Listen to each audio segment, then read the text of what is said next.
इनके लबे रंगी की निछावर थी कि जिसने इमामा बांधने की क्या क्या फ़जीलत है नमाज वगैरह में। ग़ालिबन इनके लिए तो सवाल नहीं है, लेकिन ये कि दूसरे मुसलमानों के लिए इन्होंने शायद सवाल पूछा हो, क्योंकि औरत को इमामा बांधना तो ये जायज़ नहीं है। तो इमामा शरीफ बांधना ये हुज़ूर अलैहिस्सलाम की एक सुन्नत करीमा भी है। लिहाजा ये कि नमाज और बग़ैर नमाज दोनों सूरतों में इमामा शरीफ जिससे मुमकिन है उस पर क़ादिर व अक्सर बांधे रखना चाहिए। इसके बारे में यानी इसकी फ़जीलत के बारे में बहुत सारी अहादीस करीमा भी हैं, जिसके बारे में आप मकतबतुल मदीना की किताब इमामे के फ़ज़ाइल ग़ालिबन नाम से शाया हो चुकी है। आप उसको एक दफ़ा पढ़ लेंगे तो उसके अंदर सारी फ़ज़ाइल वगैरह आपको मिल जाएंगी। कुछ मुख्तसर बातें मैं इमामे के ताल्लुक़ से बयान कर देता हूँ। हुज़ूर अलैहिस्सलाम ने फरमाया कि इमामे जो हैं वो फ़रिश्तों के ताज हैं, यानी इमाम शरीफ की तरफ इशारा करके फरमाया कि फ़रिश्तों के ताज ऐसे होते हैं। इसी तरह अहले अरब के ताज और मुसलमानों के ताज भी इमाम शरीफ को फरमाया। और जुम्मे के ताल्लुक़ से भी रिवायत है कि इमाम शरीफ में एक जुम्मा जो है वो 70 जुम्मा के बराबर है। और इसी तरह 2 रकात इमामे के साथ बग़ैर इमामे 70 रकात के जो है वो बराबर है। और एक हदीस पाक के अंदर ये भी रिवायत है कि इमामा बांध कर 2 रकात 10,000 नेकियों के बराबर है। लिहाजा इमाम शरीफ की इतनी फ़जीलतें भी हैं। और हुज़ूर अलैहिस्सलाम ने भी फरमाया कि इमामा बांधो, अल्लाह तबारक व तआला तुम्हारा इल्म जो है वो इमामा बांधने की वजह से बढ़ाएगा। और इमामे को अहले अरब की इज़्ज़त भी बताया कि ये इमामा जो है वो मुसलमानों का वक़ार और इज़्ज़त है। लिहाजा जब तुम अपना इमामा उतार दोगे उस वक्त तुम जो है परेशानियों में या फिर ये कि इज़्ज़त में कमी या इस तरीके के मामले में जो है वो मुब्तला हो जाओगे। और एक हदीस पाक में ये भी इरशाद फरमाया कि इमामा बांधो के शयातीन जो है वो इमामा नहीं बांधते, यानी कि शैतान को इमामा पसंद नहीं है, वो नहीं पहनते, लिहाजा तुम पहनो। तो इसलिए हुज़ूर अलैहिस्सलाम का इमामा बांधना, इमामा बांध कर ही नमाज़ वगैरह पढ़ाना, ये सारी फ़जीलतें जो हैं हदीस पाक के अंदर मौजूद है। और इमामा बांधने से ये कि जैसे बंदा एक इमामे को बल जब लपेटता है तो उसकी एक नेकी उसको नामा अमाल में लिखी जाती है। और फिर जब वो इमामे को खोलता है दोबारा बांधने के लिए, यानी वज़ू वगैरह के लिए, दूसरे मामलात के लिए, तो ऐसी सूरत में जब वो एक एक पेज खोलता है तो उसका एक एक गुनाह जो है वो मिटाया जाता है। तो ये फ़जीलत भी इमाम शरीफ बांधने से हासिल होती है कि उसकी नेकियां बढ़ती हैं और गुनाह कम होते हैं। अब रहा है कि हुज़ूर अलैहिस्सलाम से इमामा शरीफ के जो रंग हैं वो इसमें जो है उलमा की अलग अलग आ रहा है। जैसे ब्लैक रंग का यानी काला और सफ़ेद रंग का हुज़ूर अलैहिस्सलाम से साबित है, और दूसरे रंग भी पहनना हुज़ूर अकरम सल्लल्लाहु अलैहि वसल्लम से साबित है।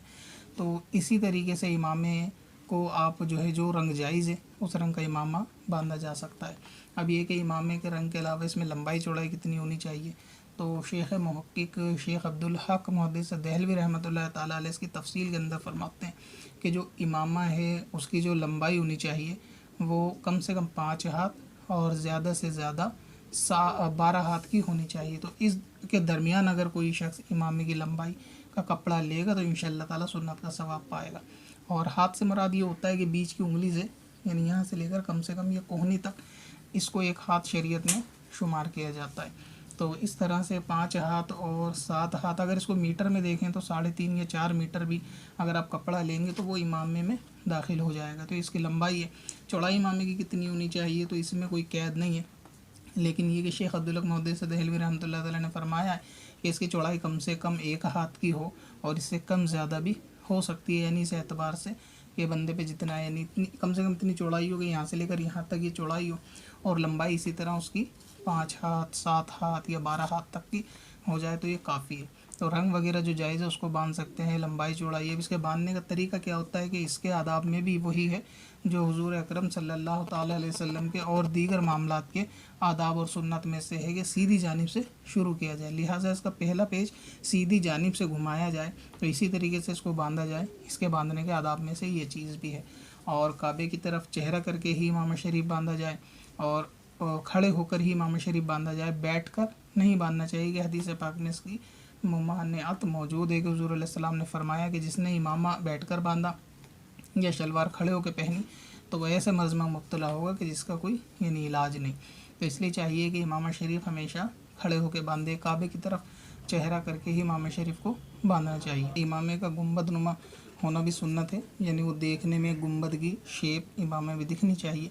इस तरह से बांधे। इमामा अक्सर टोपी के ऊपर ही हो कि बग़ैर टोपी के इमामा पहनना ये सुन्नत के ख़िलाफ़ है। तो इमामा कुछ बांधने की तरकीब। अब उसके अंदर शिमले के बारे में जो मुख्तसर सी बातें हैं वो ये कि शिमला यानी इमाम शरीफ के अंदर पीछे से इस तरीके का किनारे को छोड़ देना, इसको शिमला बोलते हैं। तो ये एक भी हो सकता है और दो भी हो सकते हैं। और इसको रखना किस जगह है, तो इसको दोनों शानों के बीच में रख सकते हैं। और इसके बारे में भी मुख्तलिफ हदीसें हैं। दोनों शानों के बीच में आगे भी रख सकते हैं और जो है वो पीछे भी रख सकते हैं और आगे भी रख सकते हैं। तो इस तरह से रखना भी साबित है।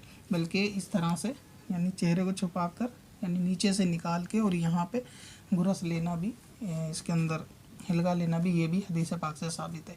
और अक्सर अहले अरब इस तरह बांधा भी करते थे कि इमामे का एक शिमले को नीचे से लाके और इस तरह से इमामे के अंदर लगा लिया करते थे। और शिमला एक और दो हो सकता है। इसकी लंबाई चौड़ाई, यानी चौड़ाई तो वही रहेगी जो इमाम शरीफ की चौड़ाई है। इसकी लंबाई कम से कम जो है वो 4 उंगल होनी चाहिए, यानी इस तरह से 4 उंगल, इतनी कम से कम चौड़ाई होनी चाहिए। और वरना ये कि एक बालिश तो हो और आधी पुश्त तक, यानी कम से कम आधी कमर तक हो, इतना शिमला होना चाहिए। और अगर शिमले एक हो तो उसको पीछे की जानिब रखें, ये ज़्यादा बेहतर है, या आगे की तरफ रखें, दाएं तरफ भी रख सकते हैं। और अगर ये शिमले दो हों, क्योंकि 2 शिमले भी हुज़ूर अकरम सल्लल्लाहु अलैहि वसल्लम से साबित है, तो उसमें 2 होने की सूरत में एक आगे रख सकते हैं, एक पीछे रख सकते हैं। इसी तरह आला हज़रत इमाम अहले सुन्नत भी कभी 2 शिमलों के इमामे के अंदर 2 शिमले निकालते थे और एक आगे रखते थे और एक पीछे रखते थे। वो इसी हदीस पाक के तहत हुज़ूर अलैहि सलाम से भी इस तरह रखना साबित है। अब ये कि दाईं तरफ भी कंधे पे डाल सकते हैं और बाईं तरफ भी डाल सकते हैं। लेकिन ये कि हुज़ूर अलैहि सलाम से अक्सर काम सीधी तरफ से साबित है, इसलिए लोग ये कहते हैं कि इसको सीधी तरफ रखना चाहिए। मगर ये कि सूफिया और सादात इकराम अक्सर इसको उल्टी तरफ रखा करते थे, यानी ये उस वक्त के रिवाज में उनके लिए ही मारूफ था कि वो जो है वो शिमले को उल्टी तरफ रखते थे। क्योंकि एक सहाबी को हुज़ूर अकरम सल्लल्लाहु अलैहि वसल्लम ने इमामा बांधने के बाद शिमले को बाएं तरफ जो है वो कर दिया था, यानी शिमला बाएं तरफ रखा इमाम शरीफ उनको बांधने के बाद। तो ये बाएं तरफ रखना उनके लिए वो जायज़ होने के लिए था, ताकि कोई ये ना समझे कि शिमले को दाईं तरफ रखना, बाईं तरफ रखना जायज़ नहीं है। क्योंकि बहुत सारे काम कि जो हुज़ूर अकरम सल्लल्लाहु अलैहि वसल्लम से करना कुछ और कहना कुछ और साबित होता है, तो वो उसके जायज़ होने के लिए होता है कि आप जो है किसी काम की तरगीब देते हैं और फिर उसके अपोज़िट कोई काम करते हुए पाए जाते हैं, तो वो इसलिए होता है कि ताकि उम्मत दूसरे काम को नाजायज़ ना समझे, उसको भी जायज़ समझे और बेहतर पे अमल करे कि बेहतर वो कि जो करके दिखाया गया हो या फिर करने का हुक्म दिया गया हो। तो इसके लेंथ के बारे में यानी शिमले वगैरह के बारे में भी यही है कि आधी पीठ तक और ज़्यादा इसमें ना हो, लंबाई इतनी ना हो शिमले की कि बैठते वक्त जो है वो दबे, ये कपड़े का फिर इसराफ भी है। तो इन बातों का जो है इमाम शरीफ के अंदर ख्याल रखें। तो ये कुछ मुख्तसर सी बातें पत्थर में असल